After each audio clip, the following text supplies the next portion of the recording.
റഹീം അടക്കമുള്ള ആൾക്കാർ ഇറങ്ങി പുറപ്പെട്ടില്ലെങ്കിൽ കർണാടകയിലെ മനുഷ്യർ തെരുവിൽ കിടക്കും. അതിനെപ്പറ്റി അദ്ദേഹത്തോട് എന്താണ് ഹാറ്റ്സ് ഓഫ് ആണ് പറയുന്നത്.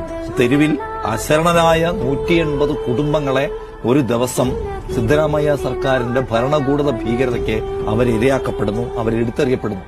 അവരെ ഒരു ഭരണകൂടം ബുൾഡോസറിട്ട് ഇടിച്ചിറക്കി വിടുമ്പോൾ ഈ രാത്രിയിൽ ഗർഭിണികളും സ്ത്രീകളും കുഞ്ഞുങ്ങളുമായ ആ മനുഷ്യർ ഇന്നെവിടെ അന്ത്യം ഉറങ്ങുമെന്ന് ഉറപ്പാക്കാനുള്ള ബാധ്യത ആ ഭരണകൂടത്തിനുണ്ട്. അത് ആ ഭരണകൂടം നിറവേറ്റിയില്ല. ഈ കേരളത്തിന് പുറത്ത് നമ്മൾ എവിടെയും കാണുന്നതാണ് ഇത്തരം ഇറക്കി വിടലുകൾ. അതിപ്പോ ഈ ചർച്ചയാവുകയും അവർക്ക് ഫ്ളാറ്റ് കൊടുക്കാനും അവരെ പുനരുദ്ധരിപ്പിക്കാനും കർണാടക സർക്കാർ തീരുമാനിച്ചതായി വാർത്തകൾ കാണുന്നു. അതെങ്ങനെ സംഭവിച്ചാണ്? അത് ഇന്ത്യയിൽ ഡിസ്കഷനാക്കി കൊണ്ടുവന്നത്, അതൊരു പ്രതിഷേധ വിഷയമാക്കി കൊണ്ടുവന്നത് കേരളത്തിലെ ആൾക്കാരാണ്, അല്ലേ? കേരളത്തിൽ നിന്നുള്ള എ റഹീം നിർവഹിച്ച ഒരു ദൌത്യത്തിന്റെ ഒരു ഇമ്പാക്ട് എന്താണ്?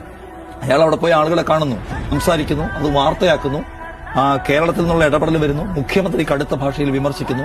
അതിനൊരു പരിഹാരമുണ്ടാക്കാതെ നിവൃത്തിയില്ല എന്ന ഘട്ടത്തിലേക്ക് സിദ്ധരാമയ്യ വരുന്നു.